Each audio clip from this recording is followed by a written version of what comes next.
Some people seek employment through search engines like Indeed and others.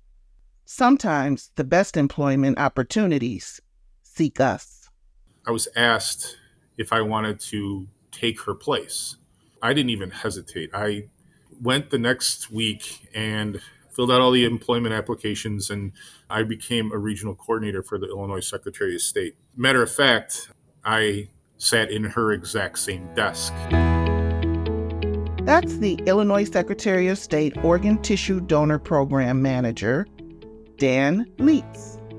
I'm Monica Fox, Senior Director of Outreach and Government Relations for the National Kidney Foundation of Illinois, and your host for this edition of The Journey Continues. Dan joins us for this episode of The Journey Continues to show how he is helping to lead the Life Goes On program. Hi, Dan. Thanks for joining me today. Hi, Monica. Thanks for having me. So, what's the Life Goes On program? The Life Goes On program is part of the Illinois Secretary of State's office. We are particularly in charge of the organ donor registry. So our number one objective is we promote people signing up, whether that be in the facilities or through the Life Goes On website or at a tabling event, if there is one, to register to be an organ donor.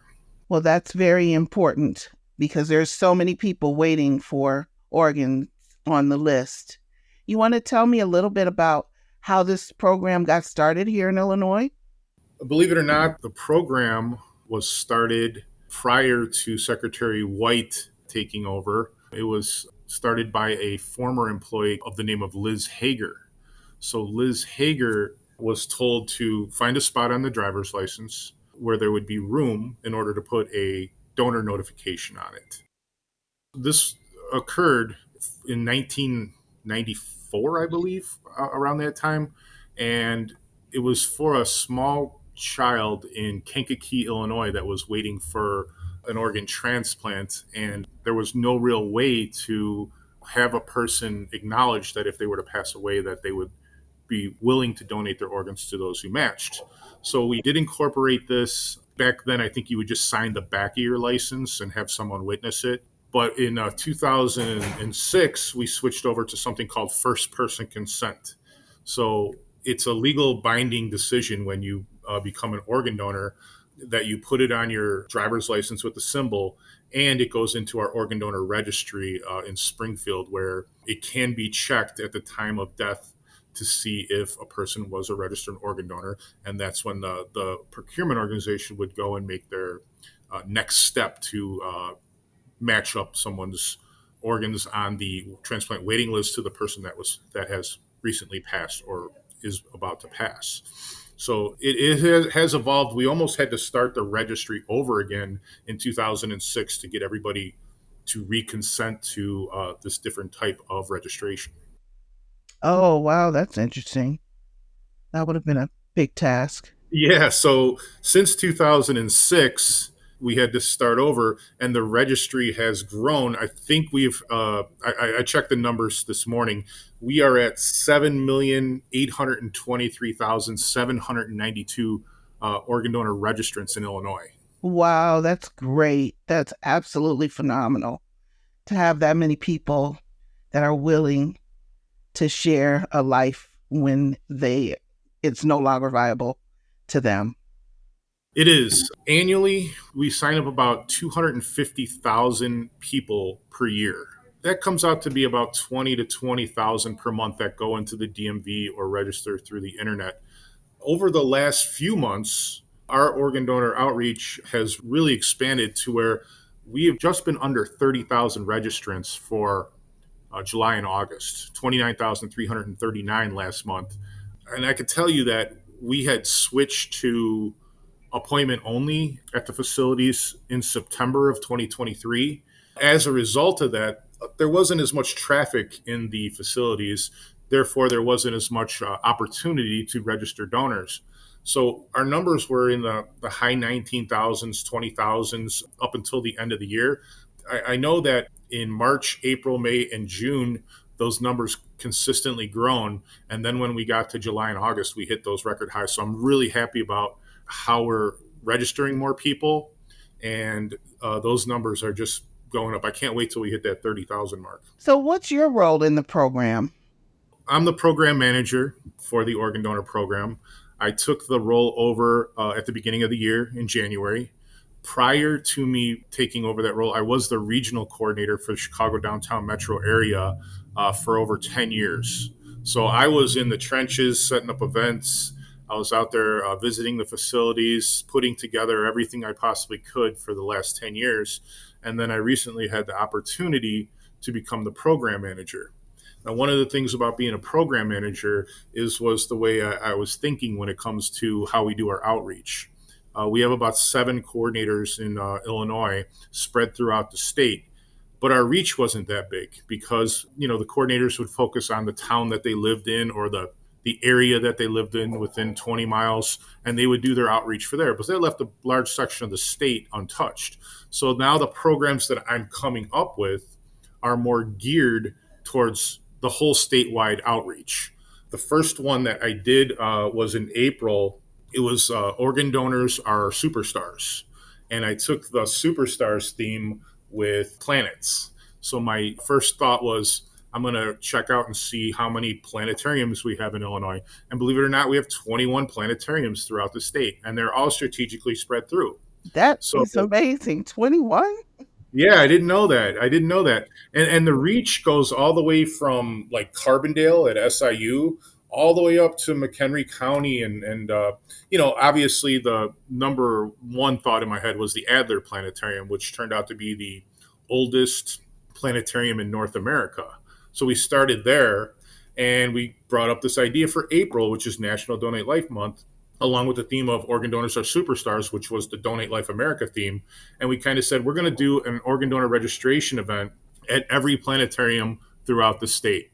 And once we got Adler said, we partner with SIU.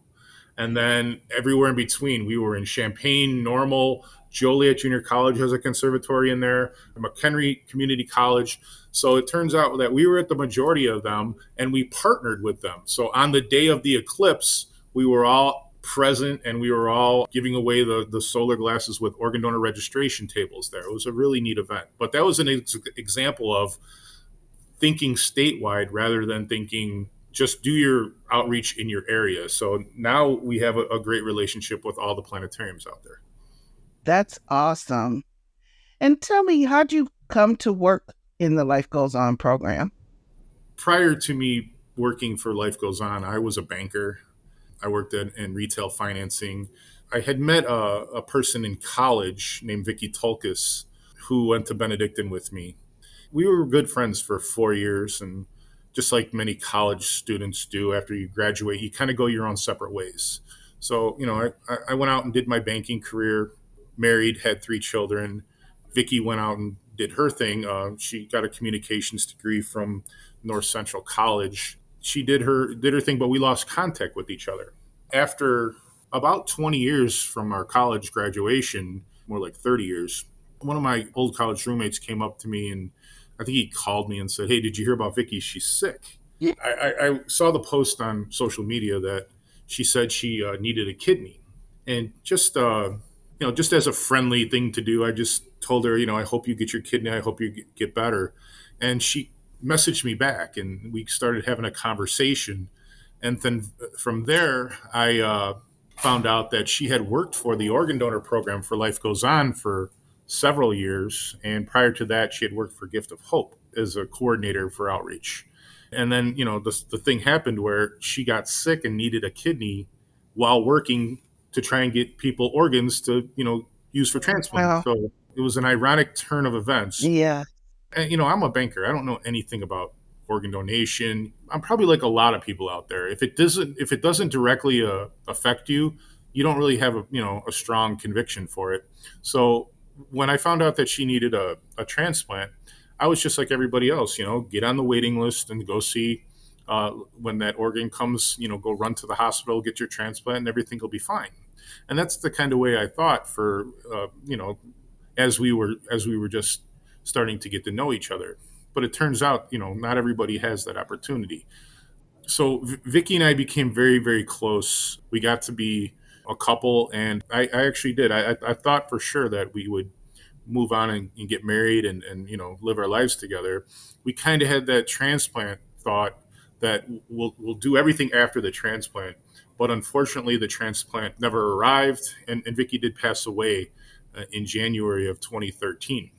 Seems like a long time ago, 10, 11 years ago. Mhm. And it was a terrible thing that happened. And although that, Vicky died waiting for the kidney transplant, she was still able to be a donor. She donated the corneas of her eyes so two other people can see, one in Chicago and one in Cliffsdale Park, New Jersey. And I didn't even know you could donate, like that after she had been so sick. So after a couple weeks, I was asked if I wanted to take her place. So I didn't even hesitate. I went the next week and I filled out all the employment applications, and I became a regional coordinator for the Illinois Secretary of State. Matter of fact, I also sat in her exact same desk, and all her stuff was still in the office the day I took over. Wow. So, yeah, there was the calendar to October 20th. That was her last day of work. Her business cards, the phone that I called her on all the time just to check in on her, and then like a coffee cup with her lipstick on it. That was how I Mhm. had my first day at the Secretary of State's office. Well, that. And I didn't really get to do a lot in the beginning because no one really knew who I was. They knew I was, Vicky's fiance, but how much expertise and knowledge do I have in organ donation, which was basically zero, living through what she was dealing with. So the first year, I kind of scampered around and watched what everybody else was doing. I was the muscle guy because I'm a big and tall guy. So I was the muscle guy. They're like, go carry, these heavy boxes out for the coordinators so they can get them into their cars and go to their events. So at the time we were working in the Thompson Center downtown, and they have an atrium in the middle, and thousands of people walk through there every day to go get their lunch. And I just asked my boss, I said, can I set up a donor table out in the middle of the atrium? And they were like, yeah, go ahead. So for like 3 months in a row, I just sat there with my tablecloth and my brochures, and I just talked to everybody that walked by. Probably the same people every day. They probably got really annoyed with me, but it taught me how to talk to people and how to get comfortable with that. So I took that knowledge, and as I got more comfortable delivering the speech about why you should be a donor, I started doing events, and then I started going to health fairs and high schools. And I mean, I got up to doing like being in charge of Wave Away the Wait, which is bringing in 4,000 people, or at the House of Hope, where I've met you at a few times, where there's 10,000 people there. I would put that whole thing together. So I got really comfortable at doing that, to the point where I could handle anything that put in front of me. And luckily, when I got the opportunity to be program manager, I took that knowledge and skills. I like showing my staff how to do that too. Well, that is an amazing story, and I want to thank you so much for sharing it. And just so glad that you were brought into this field to do this work because you obviously are doing a great job with it. So tell me about the recent legislation that allows teenagers to register. It's called the Drive for Life Act. It's not new anymore. It started in 2018. What I could tell you about it is that prior to 2018, in Illinois, you had to wait till you were 18 to register to be a donor. You can get your license at 16, but we couldn't ask you if you wanted to be a donor until you turned 18. I found out that 48 out of the 50 states allowed teenagers the age of 16 and 17 to register, and we were one of two states that did not allow it. So we did go through legislation that allowed us to change that law, and we've been keeping track of it. So from January 1st of 2018 to today, we have registered over 350,000 16 and 17 year olds. Wow. Yeah, it makes a big impact on the organ donor registry. That number makes up about 20% of all new registrants. So whoever goes into the DMV and says, yes, I want to be an organ donor, 20% of them are ages 16 and 17, which is making a great impact. And teens register at a higher rate than other people coming into the DMV. We have really set our goals to reach out to younger people when it comes to being an organ donor. So we are in about 80 high schools teaching the organ donor registry to the driver's ed students. Now, this is prior to their 16th birthday because you're usually taking it as a sophomore, but they know when they walk into a DMV or a facility, when they get that question asked to them, the ones we can reach out to, they're the ones that are going to at least acknowledge that they know what that means. And that gives them a little bit more information to make that decision better. So it is. And we do have another exciting program. If you got time, I can talk about it. That will lead into our next level of what we're trying to do at the Secretary of State's office. Yep, I believe that's my next question, is to ask you about the new program that you have going on. I think it's called LEAD. Yes, it is. Yes, Okay. I'd love to hear about it. Definitely. So LEAD is something I dreamt up a while ago, and it's inspiration from my daughter.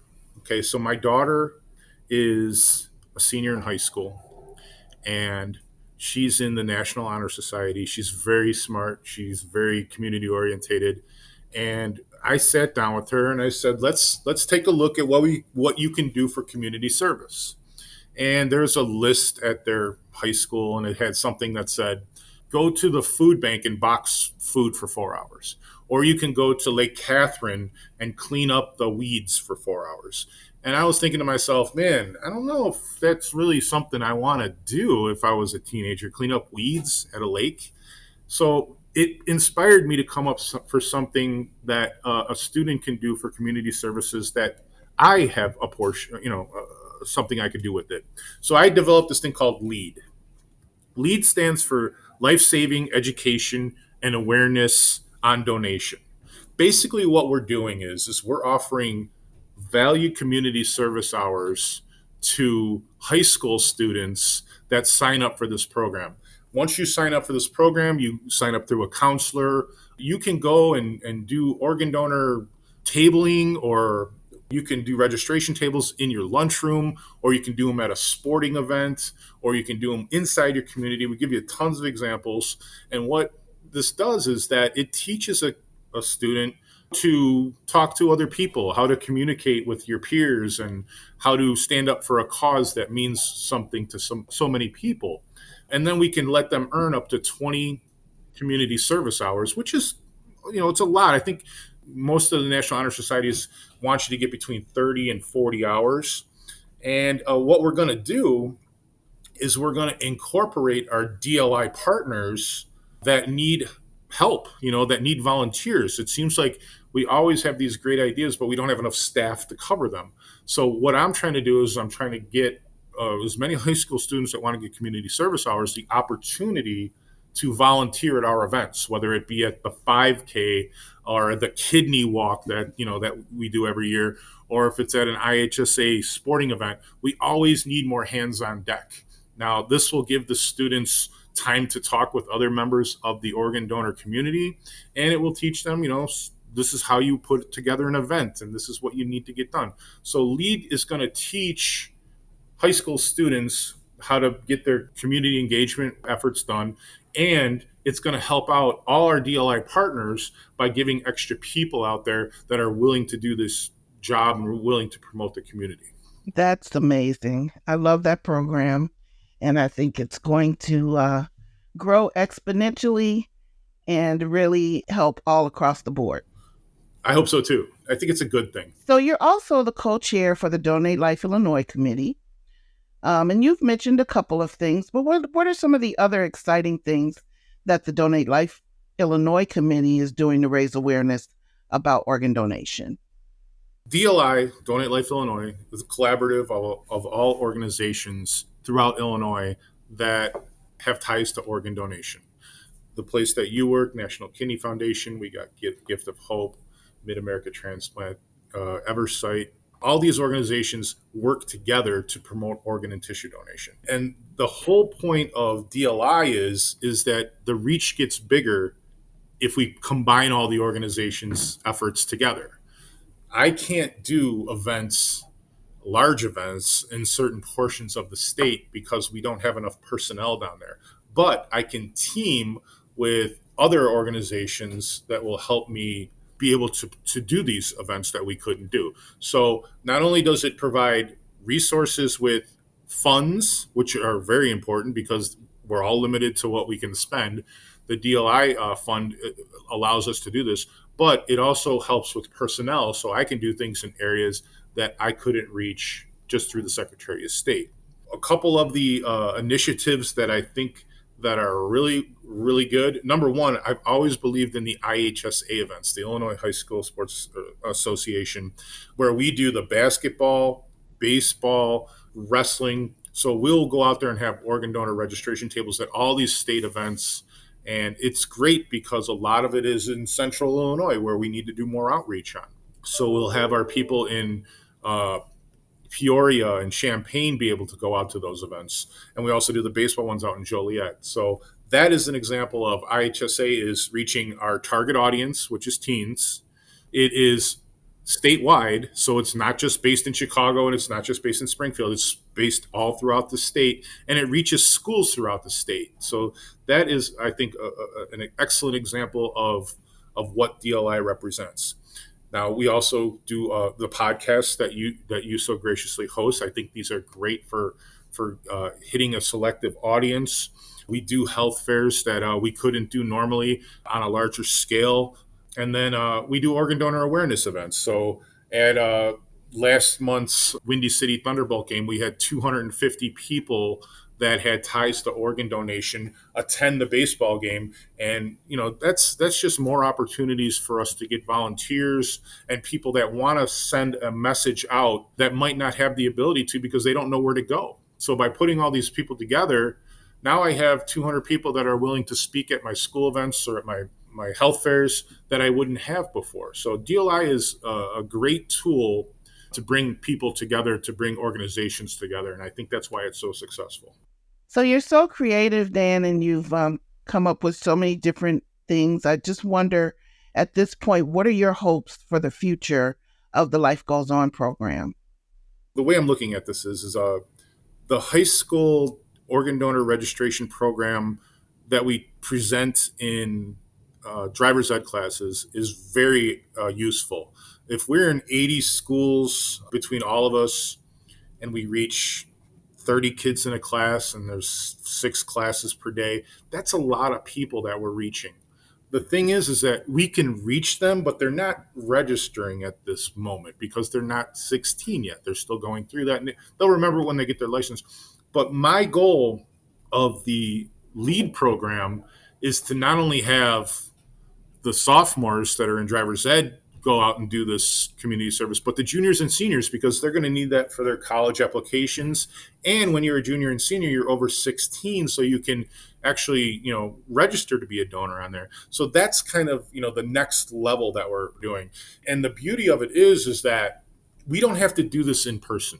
We have invented a teaching program through one of our DLI partners called Teach Life Training. So the students can actually go through a training model and then get certified to be able to go out and do the organ donor tabling events that we have. I can do this all through like Teams or a Zoom call.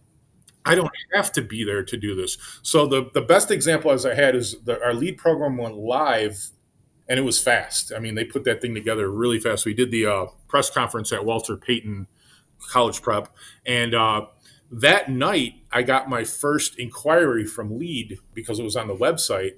And it was a small town in southwestern Illinois called Hillsborough High School, a school that I would never reached out to or never even dreamed of reaching out to because there was just nobody in that area that I can go to. It's probably 2 hours away from the closest coordinator.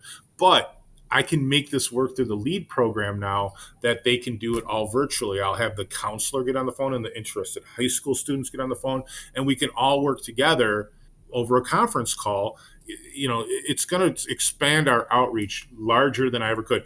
I couldn't possibly fathom going to all the CPS schools. There's just too many of them. But if we can do this all through video conferencing, I think we can do a lot more outreach than what we did before. Yes. So it sounds like the growth of the LEAD program is high on your list. It is. It's definitely high on my list. So we've talked a lot about the programs. I have a question for you. This is a personal one. What's one thing on your bucket list that you're determined to cross off? When it comes to organ donation, I can tell you this. The first day I got hired as a coordinator, I don't know who I was talking to, but they told me this. They said, you know what? You're always going to be secure in your job. And I said, well, what do you mean by that? He goes, there's always going to be more people needing transplants than the available organs out there. So I remember the first day on the job, I looked at the Illinois wait list and it was 5,700 people. And this guy was telling me, oh, that's probably going to be 10,000 in 10 years. And I always thought about that. I'm like, you have to do more transplants than people that get added onto the list. And then I checked it this week, and we're under 4,000 people right now. So it's gone down by 1,700 in the last 10 years. And this guy, I don't know if this guy knew what he was talking about, but he scared me into believing that thing would be over 10. I want to see that number constantly going down to the point where they might even cancel our program because we've got, enough people that are donating their organs that they won't need me anymore. But I don't think that'll ever happen. But I would really like to see maybe get that down another 1,000 to the point where it's easier to get an organ transplant. It's not the end of it if you need a transplant. And I'd really like to see that number constantly going down. So that's kind of where I keep my eye on things a little bit. As far as registration numbers go, I just want to have everybody get the opportunity to register to be a donor that wants to. I just want it to be something that would be called a norm. Like organ donation should be the norm for people, not the myths around organ donation. It should be handled in a way where you believe in the program and everybody else out there says it's the right thing to do. Yes, I agree. So what do our listeners do to register to be a donor? Super easy. The easiest way would be if you get your license renewal and you have to go in, or if you do it online through Illinois Secretary of State's office, is just say yes. All right. Say yes at the facility. If you want to add it and you don't have it on your driver's license right now, go to www.lifegoeson. It's super easy to do there too. If you're at a health fair and you see one of our representatives out there, we'll always have brochures for you. Even if you want to make it on a telephone call, you can dial 1-800-210-2106. A lot of times you can do it right from your Apple iPhone. And how do we know if we're already a registered donor? So a registered organ donor will have a red Illinois symbol on the front of their driver's license that'll have the white letters donor on it. Sometimes you'll see on your driver's license the word org on there. That does not mean you're an organ donor. Org on your driver's license means it's the original driver's license. So don't be confused with that. It might say DUP on there, DUP. That would be if it's a duplicate license. But you have to have that red symbol on there to acknowledge that you are a registered donor. This has been a very informative conversation, Dan. I would just want to thank you very much for your time. Thank you, Monica, for all you do. And, we're on the same team. We have the same mission. Yes. I'm so grateful to Dan Leitz for sharing this important information with us today. Organ donation saves lives. If you're not a registered organ donor, please go to lifegoeson.com. This episode was sponsored by the Donate Life Illinois Committee. I'm Monica Fox, and this is The Journey Continues. Prevention is a key part of our mission at the Kidney Foundation. That's why at the end of each episode, we share a health tip. Here's today's health tip about exercise and physical activity. Everyone can benefit from moving their bodies daily. 30 to 60 minutes a day of some form of activity is recommended for its health benefits. Exercise has been shown to help with weight management and combat health conditions and diseases like heart disease, high blood pressure, strokes, diabetes, arthritis, depression, and anxiety. Exercise can increase your energy level, promote better sleep, and can actually be fun. Your exercise routine should include a variety of movement that gets your heart rate up and encourages you to use your muscles. Flexibility is also important so that you can move your joints through a full range of motion. Walking, jogging, jumping rope, climbing stairs, hiking, riding a bike, swimming, and rowing are exercises that get your heart pumping. Lifting weights or using exercise bands can be a great way to strengthen your muscles. And yoga or Tai Chi movements are great at increasing your flexibility. Whenever starting an exercise program, talk with your healthcare provider to discuss which types of exercises are most appropriate for you. Start slow and gradually increase your time and intensity. While 30 to 60 minutes a day is the recommendation, start where you can.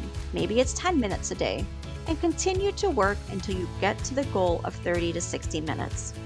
Always pay attention and listen to your body. If you feel dizzy, faint, or ill, stop exercising and follow up with your provider. With today's health tip, I'm Melissa Prest, a registered dietitian nutritionist